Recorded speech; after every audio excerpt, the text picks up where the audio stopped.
जय श्री राधे कृष्ण। आइए आप सभी का आपके अपने YouTube चैनल में बहुत बहुत स्वागत है। ओम नमो भगवते वासुदेवाय। ओम नमो भगवते वासुदेवाय। आइए आज आप सब सुनेंगे बृहस्पतिवार व्रत कथा। तो प्रेम से बोलिए भगवान विष्णु की जय, माता लक्ष्मी की जय, सर्व देवी देवता की जय। तो आइए सुनते हैं बृहस्पतिवार व्रत कथा। इस व्रत में केले का पूजन करना चाहिए। कथा और पूजन के समय मन कर्म और वचन से शुद्ध होकर मनोकामना पूर्ति के लिए बृहस्पति देव से प्रार्थना करनी चाहिए। मेरी इच्छाओं को बृहस्पति देव अवश्य पूर्ण करेंगे, ऐसा मन में दृढ़ विश्वास रखना चाहिए। दिन में एक ही समय भोजन करना चाहिए। भोजन पीले चने की दाल आदि का करें। नमक न खाएं, पीले वस्त्र पहनें, पीले फलों का प्रयोग करें, पीले चंदन से पूजन करें। पूजन के बाद प्रेम पूर्वक गुरु महाराज की कथा सुननी चाहिए। इस व्रत को करने से मन की इच्छाएं पूर्ण होती हैं और बृहस्पति देव महाराज प्रसन्न होते हैं। धन विद्या पुत्र तथा मनोवांछित फल की प्राप्ति होती है। परिवार में सुख तथा शांति रहती है। इसलिए यह व्रत सर्वश्रेष्ठ और अति फलदायक है। व्रत की कथा। प्राचीन समय की बात है कि भारत में एक राजा राज्य करता था। वह बड़ा प्रतापी तथा दानी था। वह नित्य प्रति मंदिर में भगवत दर्शन करने जाता था। वह ब्राह्मण और गुरु की सेवा किया करता था। उसके द्वार से कोई भी याचक निराश होकर नहीं लौटता था। वह प्रत्येक गुरुवार का व्रत रखता एवं पूजन करता था। हर दिन गरीबों की सहायता करता था। परंतु यह सब बातें उसकी रानी को अच्छी नहीं लगती थी। वह न व्रत करती और न किसी को एक भी पैसा दान में देती थी। वह राजा से भी ऐसा ही करने को मना किया करती थी। एक समय की बात है कि राजा शिकार खेलने वन को चले गए। घर पर रानी और दासी थी। उस समय गुरु बृहस्पतिदेव साधु का रूप धारण कर राजा के दरवाजे पर भिक्षा मांगने आए। साधु ने रानी से भिक्षा मांगी तो वह कहने लगी, हे साधु महाराज, मैं इस दान पुण्य से तंग आ गई हूँ। इस कार्य के लिए तो मेरे पति देवी बहुत हैं। अब आप ऐसी कृपा करें कि सारा धन नष्ट हो जाए तथा मैं आराम से रह सकूं। साधु रूपी बृहस्पतिदेव ने कहा, हे देवी, तुम बड़े विचित्र हो। संतान और धन से कोई दुखी नहीं होता, इसको सभी चाहते हैं। पापी भी पुत्र और धन की इच्छा करता है। अगर तुम्हारे पास धन अधिक है तो भूखे मनुष्यों को भोजन करवाओ, प्याऊ लगवाओ, ब्राह्मणों को दान दो, धर्मशालाएं बनवाओ, कुआं तालाब बावड़ी बाग बगीचा आदि का निर्माण कराओ तथा निर्धर की कुंवारी कन्याओं का विवाह करवाओ। साथ ही यज्ञ आदि करो। इस प्रकार के कर्मों से आपका कुल और आपका नाम परलोक में सार्थक होगा एवं स्वर्ग की प्राप्ति होगी। परंतु रानी साधु की इन बातों से खुश नहीं हुई और उसने कहा, हे साधु महाराज, मुझे ऐसे धन की आवश्यकता नहीं जिसको मैं अन्य लोगों को दान में दूं तथा जिसको रखने और संभालने में मेरा सारा धन नष्ट हो जाए। साधु ने कहा, हे देवी, यदि तुम्हारी ऐसी इच्छा है तो जैसा मैं तुम्हें बताता हूँ तुम वैसा ही करना। बृहस्पतिवार के दिन घर को गोबर से लीपना, अपने केसों को पीली मिट्टी से धोना, केसों को धोते समय स्नान करना, राजा से कहना कि वह हजामत बनवाएं, भोजन में मांस मदिरा खाना, कपड़े धोबी के यहाँ धुलने डालना। इस प्रकार 7 बृहस्पतिवार करने से तुम्हारा सब धन नष्ट हो जाएगा। यह कहकर साधु महाराज रूपी बृहस्पति देव अंतर ध्यान हो गए। रानी ने साधु के कहे अनुसार वैसा ही 7 बृहस्पतिवार करने का विचार किया। साधु के बताए अनुसार करते हुए केवल 3 बृहस्पतिवार ही बीते थे कि उसकी समस्त धन संपत्ति नष्ट हो गई। भोजन के लिए दोनों समय परिवार तरसने लगा तथा सांसारिक भोगों से दुखी रहने लगा। तब वह राजा रानी से कहने लगा कि हे रानी, तुम यहाँ पर रहो, मैं दूसरे देश जाता हूँ, क्योंकि यहाँ पर सभी मनुष्य मुझे जानते हैं, इसलिए यहाँ पर कोई कार्य नहीं कर सकता। देश चोर परदेश भी बराबर है। ऐसा कहकर राजा परदेश चला गया। वहाँ जंगल से लकड़ी काट कर लाता और शहर बेचता। इस तरह जीवन व्यतीत करने लगा। इधर राजा के बिना रानी और दासियां दुखी रहने लगीं। किसी दिन भोजन मिलता और किसी दिन जल पीकर ही रह जाती। एक समय रानी और दासियों के साथ रोज बिना भोजन के व्यतीत हो गए। तो रानी ने अपनी दासी से कहा, हे दासी, यहाँ पास ही के नगर में मेरी बहन रहती है, वह बड़ी धनवान है। तू उसके पास जा, वहां से 5 सेर बेझर की मांग कर ले आ, जिससे कुछ समय के लिए गुजर हो जाएगी। दासी रानी की बहन के पास गई। रानी की बहन उस समय पूजा कर रही थी। बृहस्पतिवार का दिन था। दासी ने रानी की बहन से कहा, हे रानी, मुझे आपकी बहन ने भेजा है, मुझे 5 सेर बेझर दे दो। दासी ने यह बात अनेक बार कही, परंतु रानी की बहन ने कोई उत्तर नहीं दिया, क्योंकि वह उस समय बृहस्पतिवार की कथा सुन रही थी। जब दासी को रानी की बहन से कोई उत्तर नहीं मिला तो वह बहुत दुखी हुई और उसे क्रोध भी आया। वह लौटकर रानी से बोली, हे रानी, आपकी बहन बहुत धनी स्त्री है, वह छोटे लोगों से बात नहीं करती। मैंने उससे कहा तो उसने कोई उत्तर नहीं दिया, मैं वापस चली आई। रानी बोली, हे दासी, इसमें उसका कोई दोष नहीं है। जब बुरे दिन आते हैं तब कोई सहारा नहीं देता। अच्छे बुरे का पता विपत्ति में ही चल लगता है। जो ईश्वर की इच्छा होगी वही होगा, यह हमारे भाग्य का दोष है। उधर रानी की बहन ने सोचा कि मेरी बहन की दासी आई थी, परंतु मैं उससे नहीं बोली, इससे वह बहुत दुखी हुई होगी। कथा को सुन और विष्णु भगवान का पूजन समाप्त कर वह अपनी बहन के घर आई और कहने लगी, हे बहन, मैं बृहस्पतिवार की व्रत की कथा कह रही थी। तुम्हारी दासी गई, परंतु जब तक कथा होती है तब तक ना उठते हैं और ना बोलते हैं, इसलिए मैं नहीं बोली। कहो दासी क्यों गई थी? रानी बोली, बहन, हमारे यहाँ अनाज नहीं था, वैसे तुमसे कोई बात छिपी नहीं, इस कारण मैंने दासी को तुम्हारे पास 5 सेर बेझर लेने के लिए भेजा था। रानी की बहन बोली, बहन देखो, बृहस्पतिवार भगवान सबकी मनोकामना पूर्ण करते हैं, देखो शायद तुम्हारे घर में अनाज रखा हो। यह सुनकर दासी घर के अंदर गई तो वहां उसे एक घड़ा बेझर का बड़ा मिल गया। उसे बड़ी हैरानी हुई, क्योंकि उसने एक एक बर्तन देख लिया था। उसने बाहर आकर रानी को बताया। दासी अपनी रानी से कहने लगी, हे रानी देखो, वैसे जब हम को अन्न नहीं मिलता तो हम रोज ही व्रत करते हैं, अगर इनसे व्रत की विधि और कथा पूछ ली जाए तो हम भी किया करेंगे। दासी के कहने पर रानी ने अपनी बहन से बृहस्पतिवार के व्रत के बारे में पूछा। उसकी बहन ने बताया, बृहस्पतिवार के व्रत में चने की दाल और मुनक्का से विष्णु भगवान की केले के जड़ में पूजन करें तथा दीपक जलावें, पीला भोजन करें तथा कथा सुने। इस प्रकार करने से गुरु भगवान प्रसन्न होते हैं, अन्न पुत्र धन देते हैं, मनोकामना पूर्ण करते हैं। व्रत और पूजन की विधि बताकर रानी की बहन अपने घर लौट आई। रानी और दासी दोनों ने निश्चय किया कि बृहस्पतिवार के दिन भगवान विष्णु का पूजन जरूर करेंगे। 7 रोज के बाद जब बृहस्पतिवार आया तो उन्होंने व्रत रखा और गुड़साल में जाकर गुड़ चना बीन लाई तथा उसकी दाल से केले की जड़ का तथा विष्णु भगवान का पूजन किया। अब भोजन पीला कहाँ से आए? दोनों बड़ी दुखी हुई, परंतु उन्होंने व्रत किया था, इस कारण विष्णुदेव भगवान प्रसन्न थे। एक साधारण व्यक्ति के रूप में वे 2 थालों में सुंदर पीला भोजन लेकर आए और दासी को देकर बोले, हे दासी, यह भोजन तुम्हारे और रानी के लिए है, तुम दोनों करना। दासी भोजन पाकर बड़ी प्रसन्न हुई और रानी से बोली, रानी जी भोजन कर लो। रानी को भोजन आने के बारे में कुछ भी पता नहीं था, इसलिए वह दासी से बोली, जा तू ही भोजन कर, क्योंकि तू व्यर्थ हमारी हंसी उड़ाती है।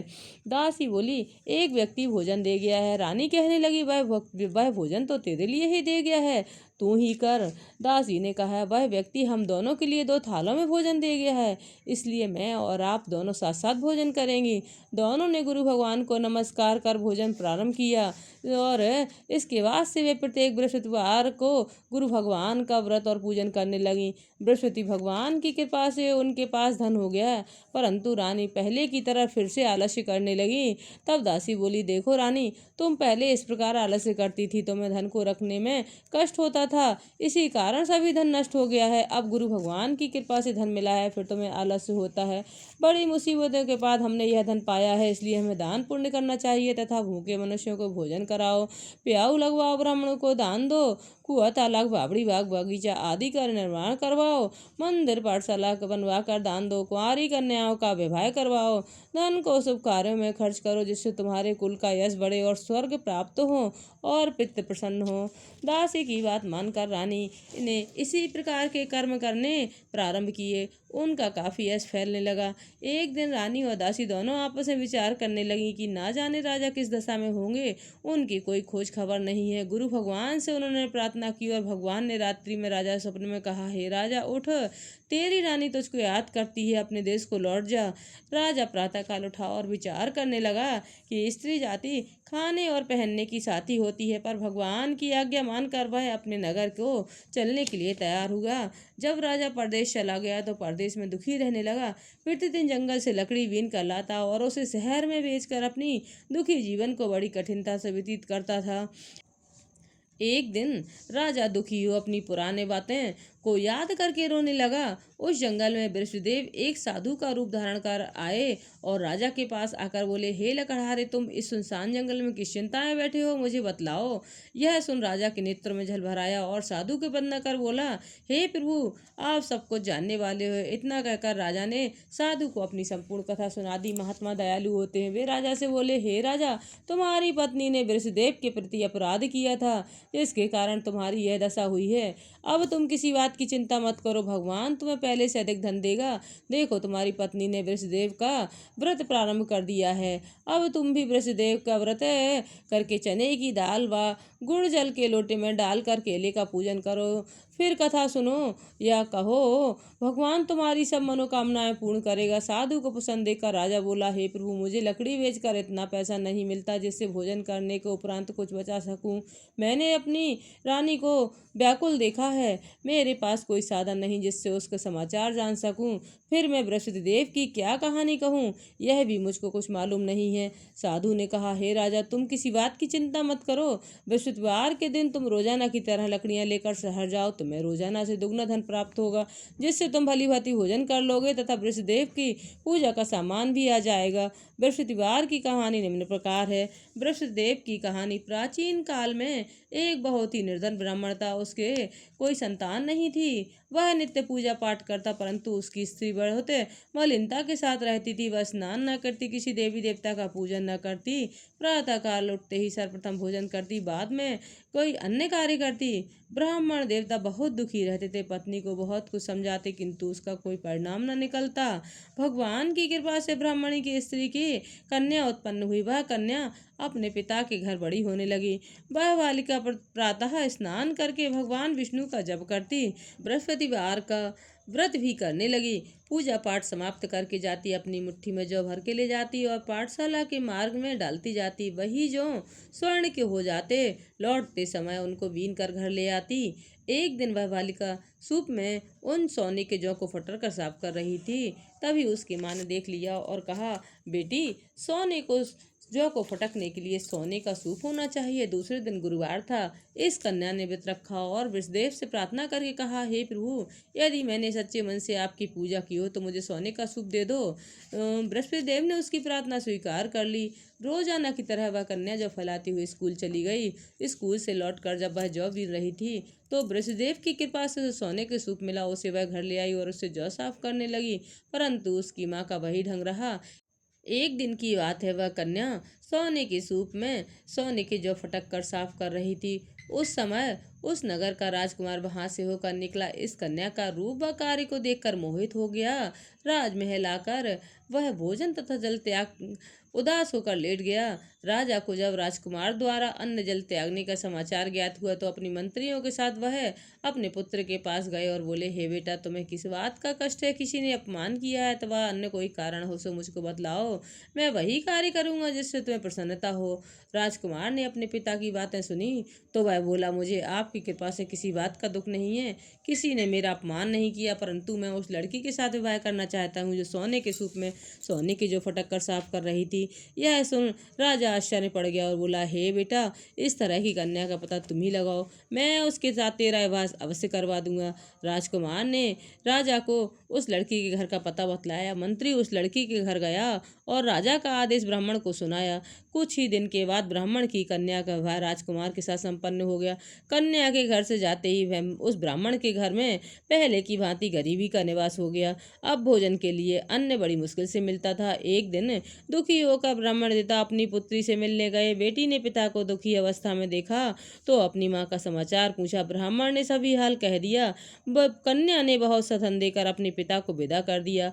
इस तरह ब्राह्मण का कुछ समय सुखपूर्वक व्यतीत हुआ, लेकिन कुछ दिन बाद फिर वही हाल हो गया। ब्राह्मण फिर अपनी कन्या के गया तो सभी हाल कहा तो तो पुत्री बोली, हे पिताजी, आप माताजी को यहाँ लेवा लाओ, मैं उन्हें विधि बता दूंगी, जिससे सब गरीबी दूर हो जाएगी।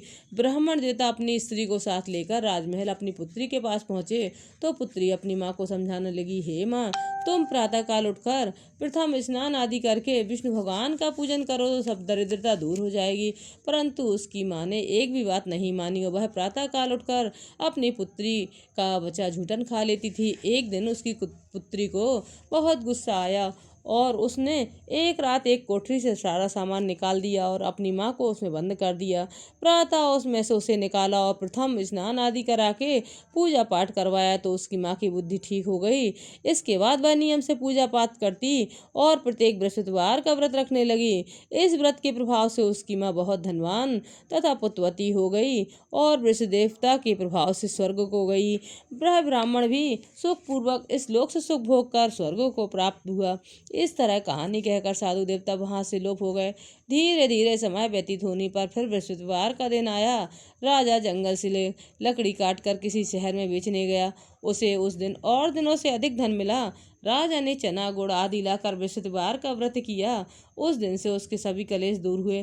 परंतु जब अगला गुरुवार का दिन आया तो वह बृहस्पतिवार का व्रत करना भूल गया।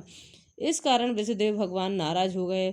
उस दिन उस नगर के राजा ने विशाल यज्ञ का आयोजन किया तथा समस्त राज्य में यह घोषणा करवा दी कि कोई भी मनुष्य अपने घर भोजन ना बनावे, ना आग जलावे, समस्त लोग मेरे यहाँ भोजन करने आवे। इस आज्ञा को जो न मानेगा उसे फांसी की सजा दी जाएगी। राजा की आज्ञा अनुसार राज्य के सभी वासी राजा के भोज में सम्मिलित हुए, लेकिन लकड़हारा कुछ देर से पहुंचा, इसलिए राजा उसको अपने साथ महल में ले आ गए। जब राजा लकड़हारे को भोजन करा रहे थे तो रानी की दृष्टि खूंटी पर पड़ी, जिसका हार लटका हुआ था। उसे हार खूंटी पर लटका दिखाई नहीं दिया। रानी को निश्चय हो गया कि मेरा हार इस लकड़हारे ने चुरा लिया। उसी समय सैनिक को बुलवाकर उसको जेल खाने में डलवा दिया। जब लकड़हारा जेल खाने में गया तो बहुत दुखी हो विचार करने लगा कि ना जाने कौन से पूर्व जन्म के कर्म से मुझे दुख प्राप्त हुआ है, और उसी साधु को याद करके रोने लगा जो जंगल में मिला था। तत्काल विषदेव साधु के रूप में प्रकट हो गए और उसकी दशा देखकर कहने लगे, अरे मूर्ख, तूने वृष देवता की कथा नहीं की, इसी कारण तुझे दुख प्राप्त हुआ है। अब तुम चिंता मत कर, बृहस्पतिवार के दिन जेल खाने के दरवाजे पे 4 पैसे पड़े मिलेंगे, उससे तू बृहस्पति देव की पूजा करना, तेरे सभी कष्ट दूर हो जाएंगे। अगले बृहस्पतिवार उसे जेल खाने के द्वार पर 4 पैसे मिले। राजा ने पूजा का सामान मंगवाकर कथा कही और प्रसाद बांटा। उसी रात्रि को बृहस्पतिदेव ने उस नगर के राजा से स्वप्न में कहा, हे राजा, तूने जिस आदमी को जेल में बंद कर दिया है वह निर्दोष है और वह राजा है, उसे छोड़ देना। रानी का हार खूंटी पर लटका हुआ है, अगर तू ऐसा नहीं करेगा मैं तेरा राज्य नष्ट कर दूंगा। राजा प्रातः काल उठा और खूंटी पर हार टंगा देखकर लकड़हारे को बुलाकर क्षमा मांगी और राजा के योग्य सुंदर वस्त्र आभूषण भेंट कर उसे विदा किया। गुरुदेव की आज्ञा अनुसार राजा अपने नगर को चल दिया। जब राजा नगर के निकट पहुंचा तो उसे बड़ा आश्चर्य हुआ। नगर में पहले से अधिक बाग, तालाब और कुएं तथा बहुत सी धर्मशालाएं, मंदिर आदि बने हुए थे। राजा ने पूछा कि यह सब किसके बाग और धर्मशालाएं हैं। तब नगर के लोग कहने लगे कि यह सब रानी और दासी द्वारा बनवाए गए हैं। राजा को आश्चर्य हुआ और गुस्सा भी आया। जब राजा की रानी ने यह खबर सुनी कि राजा आ रहे हैं तो उसने अपनी दासी से कहा, हे दासी, देख राजा हमको कितनी बुरी हालत में छोड़ के गए थे, कहीं हमारी ऐसी हालत देखकर लौट ना जाएं, इसलिए तू दरवाजे पर खड़ी हो जा। रानी की आज्ञा अनुसार दासी दरवाजे पर खड़ी हो गई। जब राजा आए तो उन्हें अपने साथ महल में ले लाई। तब राजा ने क्रोध करके अपनी तलवार निकाली और पूछने लगा, बताओ यह धन तुम्हें कैसे प्राप्त हुआ है। तब रानी ने बताया कि हमें यह सब धन बृहस्पतिदेव के व्रत के प्रभाव से प्राप्त हुआ है। राजा ने निश्चय किया कि 7 रोज की बात तो सभी बृहस्पतिदेव का पूजन करते हैं, परंतु मैं रोजाना दिन में 3 बार कहा करूंगा और रोज व्रत किया करूंगा। अब हर समय राजा के दुपट्टे में चने की दाल बंधी रहती तथा दिन में 3 बार कथा कहता। एक रोज राजा ने विचार किया कि चलो अपनी बहन के यहाँ हो आऊं। इस तरह का निश्चय कर राजा घोड़े पर सवार हो बहन के यहाँ चल दिया। मार्ग में देखा कि कुछ आदमी एक मुर्दे को लिए जा रहे हैं। उन्हें रोककर राजा कहने लगा, अरे भैया, मेरी बृहस्पति की कथा सुन लो। वे बोले, लो, हमारा तो आदमी मर गया है, इसको अपनी कथा की पड़ी है। परंतु कुछ आदमी बोले, अच्छा कहो, हम तुम्हारी कथा भी सुनेंगे। राजा ने दाल निकाली और कथा कहनी शुरू कर दी। जब कथा आधी हुई तो मुर्दा हिलने लगा, और जब समाप्त हुई तो वह राम राम कह के खड़ा हो गया। मुर्दा राजा आगे बढ़ा, उसे चलते चलते शाम हो गई। आगे मार्ग में उसे एक किसान खेत में हल चलाता मिला। राजा उससे बोला, अरे भैया, तुम मेरी बृहस्पतिवार की कथा सुन लो। किसान बोला, जब तक मैं तेरी कथा सुनूंगा जब तक 4 हरियां जोत लूंगा। जा अपनी कथा किसी और को सुनाना। राजा आगे चलने लगा। राजा के हटते ही बैल पछाड़ खाकर गिर गए तथा किसान के पेट में बहुत जोर से दर्द होने लगा। उसी समय किसान की पत्नी रोटी लेकर आई और उसने जब यह देखा तो अपने पुत्र से सब हाल पूछा। बेटे ने सभी हाल बता दिया। बुढ़िया दौड़ी दौड़ी उस घुड़सवार के पास गई और उससे बोली, मैं तेरी कथा सुनूंगी, तू अपनी कथा मेरे खेत पर चलकर कहना। राजा ने लौटकर बुढ़िया के खेत पर जाकर कथा कही, जिसको सुनते ही बैल खड़े हो गए तथा किसान के पेट का दर्द भी बंद हो गया। राजा अपनी बहन के घर पहुंच गया। बहन ने भाई की खूब मेहमानी की। दूसरे रोज प्रातः काल राजा जागा तो वह देखने लगा कि सब लोग भोजन कर रहे हैं। राजा ने अपनी बहन से जब ऐसा पूछा कि ऐसा कोई मनुष्य नहीं है जिसने भोजन नहीं किया हो, जो मेरी बृहस्पतिवार की कथा सुन ले। तो बहन बोली, हे भैया, यह देश ऐसा ही है। पहले यहाँ पर लोग भोजन करते हैं, बाद में अन्य काम करते हैं। अगर पड़ोस में कोई हो तो देखाती हूँ। ऐसा कहकर बहन देखने चली गई, परंतु उसे कोई भी ऐसा व्यक्ति नहीं मिला जिसने भोजन न किया हो। वह एक कुमार के घर गई जिसका लड़का बीमार था। उसे मालूम हुआ कि उसके यहाँ 3 रोज से किसी ने भोजन नहीं किया है। रानी ने अपने भाई की कथा सुनने के लिए कुम्हार से कहा। वह तैयार हो गया। राजा ने जाकर बृहस्पतिवार की कथा कही, जिसको सुनकर उसका लड़का ठीक हो गया। अब तो राजा की प्रशंसा होने लगी। एक दिन राजा ने अपनी बहन से कहा, हे बहन, मैं अपने घर को जाऊंगा, तुम भी तैयार हो जाओ। राजा की बहन ने अपनी सास से अपने भाई के साथ जाने की आज्ञा मांगी। सास बोली, चली जा, परंतु अपने लड़कों को मत ले जाना, क्योंकि तेरी भाई को संतान नहीं होती। बहन ने अपने भाई से कहा, हे भैया, मैं तो चलूंगी, परंतु कोई बालक नहीं जाएगा। राजा ने कहा कि जब कोई बालक नहीं चलेगा तब तुम ही क्या करोगी। दुखी मन से राजा अपने नगर को लौट आया। राजा ने अपनी रानी से कहा, हम निर्वंशी हैं, हमारा मुँह देखने का भी कोई धर्म नहीं है। वह बिना भोजन आदि किए सैया पर लेट गया। रानी बोली, हे प्रभु, ब्रह्मदेव ने हमें सब कुछ दिया है तो वे हमें संतान अवश्य देंगे। उसी रात ब्रह्मदेव ने राजा से स्वप्न में कहा, हे राजा, उठ, सभी सोच त्याग दे, तेरी रानी गर्भवती है। राजा को यह जानकर बहुत खुशी हुई। 9वें महीने रानी के गर्भ से एक सुंदर पुत्र पैदा हुआ। तब राजा बोला, हे रानी, स्त्री बिना भोजन के रह सकती है, परंतु बिना कहे नहीं रह सकती। जब मेरी बहन आए तो मुझसे कुछ मत कहना। रानी ने सुनकर हाँ कर दी।